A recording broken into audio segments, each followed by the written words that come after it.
So Kanban Views, this is one of the more exciting features rolling out in Wave 1 this year.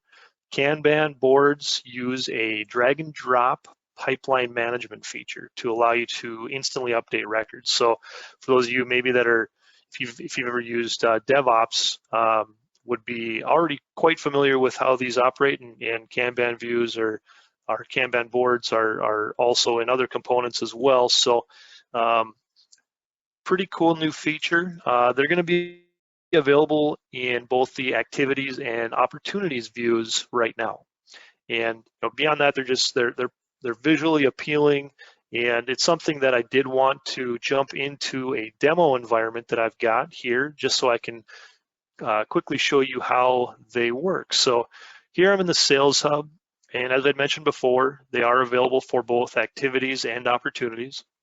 So right now I'm in my activities view, and once you jump in here, if you come up to more commands, you come down to more options basically, and you've got the option to switch to Kanban. So if this is not enabled in your environment, you will have to go into your settings as an administrator to customize the system into the entity settings and add the Kanban control.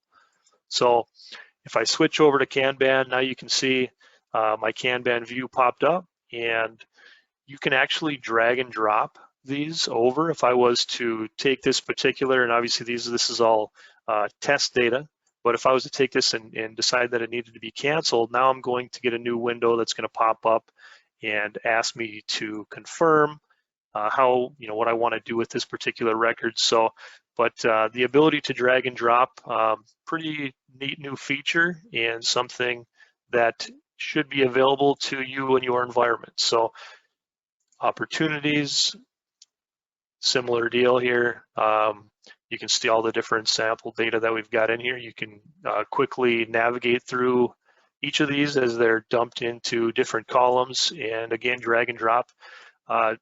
As I drag and drop something here, it is going to open up the record in a whole new window, giving me the ability to modify it from here, and then obviously save it as well. So it's not just a simple box that's going to pop up. But then you can, same thing here, I can flip it over if I want to go back to the all too familiar read only grid. I can do that as well.